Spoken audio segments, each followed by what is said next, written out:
सुप्रभात बच्चों, कैसे हैं? स्वस्थ है सभी? ठीक है बेटा। आज हम कक्षा 9वीं में बच्चे काम पर जा रहे हैं कविता का अध्ययन करेंगे। इस कविता के कवि राजेश जोशी हैं। उन्होंने इस कविता में जो बच्चे का बचपन होता है उसी का वर्णन किया है कि वह किस तरह अपने माता पिता के कंधों का बोझ कम करने के लिए काम पर जाते हैं। फिर कवि कहता है कि यह तो उनके खेलने कूदने की उम्र है, पढ़ने की उम्र है। ठीक है, अगर ये बच्चे इस उम्र में काम पर जाएंगे तो फिर ये कब खेलेंगे, कब ये पढ़ेंगे। इसी पर कवि राजेश जोशी ने वर्णन किया है, तो हम इस कविता का अध्ययन करेंगे। पढ़ते हैं। कोहरे से ढकी सड़क पर बच्चे काम पर जा रहे हैं। सुबह सुबह बच्चे काम पर जा रहे हैं। हमारे समय की सबसे भयानक पंक्ति है यह। भयानक है इसे विवरण की तरह लिखा जाना चाहिए इसे सवाल की तरह। काम पर क्यों जा रहे हैं बच्चे? कवि कहता है कि कोहरे से ढकी सड़क पर बच्चे काम पर जा रहे हैं। सुबह सुबह बच्चे काम पर जा रहे हैं। कवि कहता है कि सर्दियों के कोहरे से, कोहरा होता है बेटे धुंध पड़ना, ठीक है। कवि कहता है कि सर्दियों के कोहरे से सड़क ढक गई है, लेकिन सुबह सुबह छोटे छोटे बच्चे काम पर जा रहे हैं। कवि कहता है कि उनकी उम्र तो यह पढ़ने लिखने की है, लेकिन वह पढ़ाई लिखाई न करके काम पर जा रहे हैं। फिर कवि दोबारा कहता है कि हमारे समय की सबसे भयानक पंक्ति है यह। भयानक है इसे विवरण की तरह लिखा जाना चाहिए इसे सवाल की तरह। काम पर क्यों जा रहे हैं बच्चे? ठीक है, विवरण होता है बेटे बताना, ठीक है। तो कवि फिर कहता है कि हमारे समय की सबसे भयानक पंक्ति है यह। कवि इसे आज के युग की सबसे भयानक पंक्ति मानता है। पंक्ति होती है लाइन, ठीक है।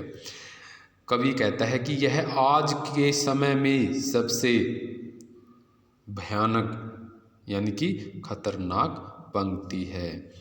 भयानक है इसे विवरण की तरह लिखा जाना।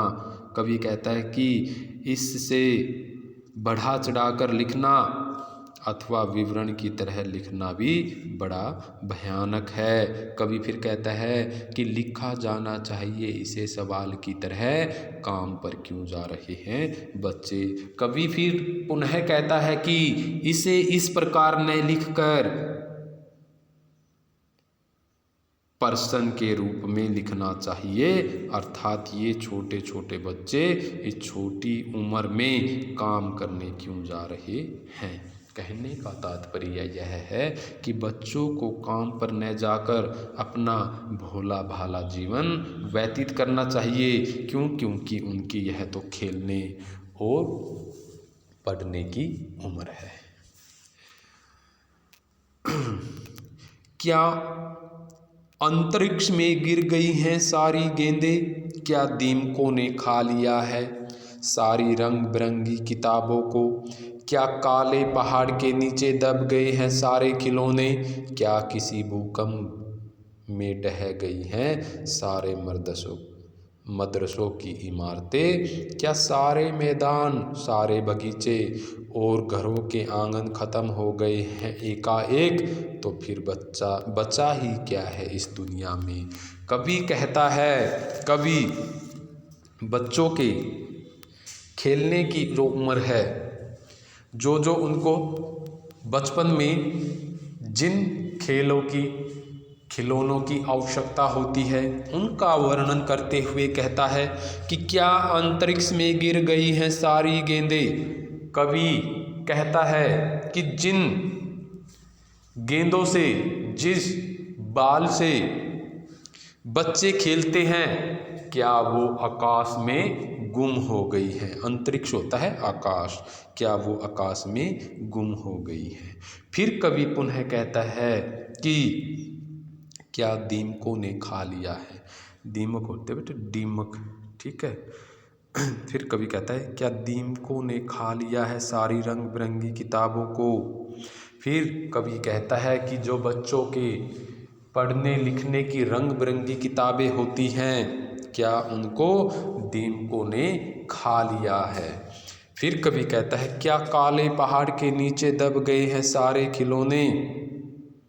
क्या किसी भूकंप में ढह गई हैं सारे मदरसों की इमारतें? फिर कवित्री कहती है कि क्या काले पहाड़ के नीचे दब गए हैं सारे खिलौने? कवि पुनः कहता है कि जो छोटे छोटे बच्चों के खेलने के खिलौने होते हैं, क्या वो काले पहाड़ के नीचे दब गए हैं? क्या किसी भूकंप में ढह गई हैं सारे मदरसों की इमारतें? मदरसे होते बेटे जहाँ से छोटे बच्चे शिक्षा प्राप्त करते हैं, ठीक है, स्कूल विद्यालय भी हम इसको बोल सकते हैं। फिर कवित्री कहती है क्या किसी भूकंप में ढह गई हैं सारे मदरसों की इमारतें? फिर कवि कहता है कि जो बच्चों के पढ़ने के स्कूल हैं, जो बच्चों के पढ़ने के स्कूल हैं, क्या उनकी दीवारें भूकंप आने से गिर गई हैं?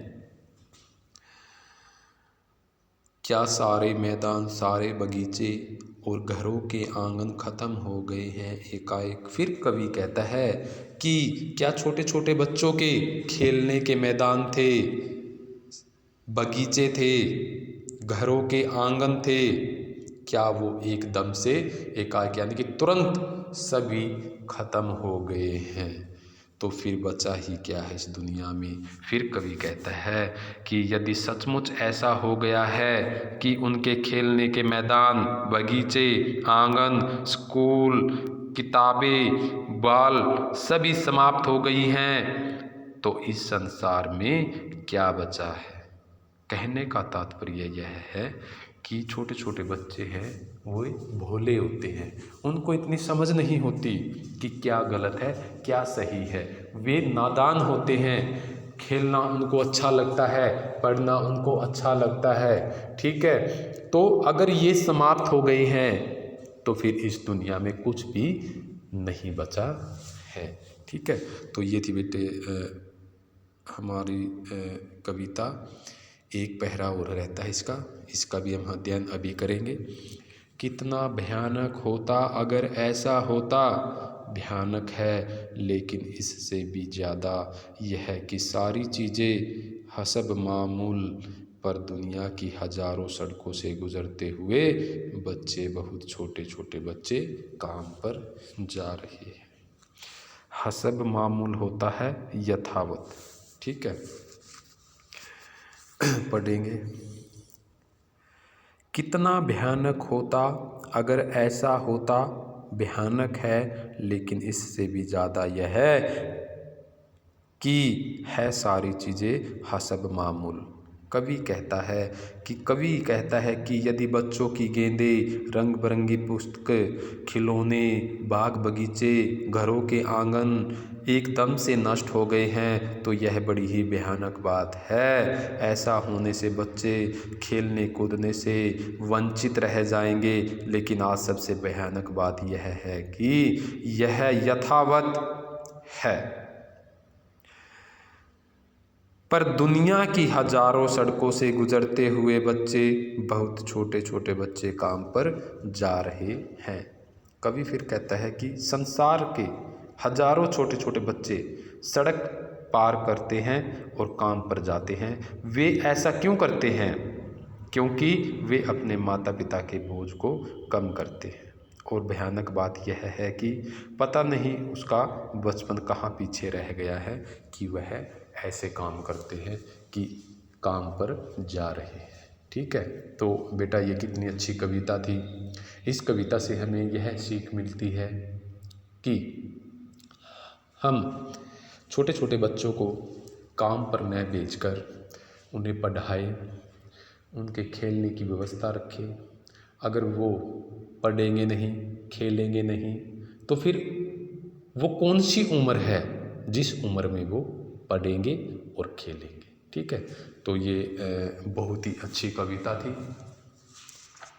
बच्चे काम पर जा रहे हैं, राजेश जोशी की। इसी का अब हमने अध्ययन किया। सभी विद्यार्थी अच्छे से इसको पढ़ेंगे।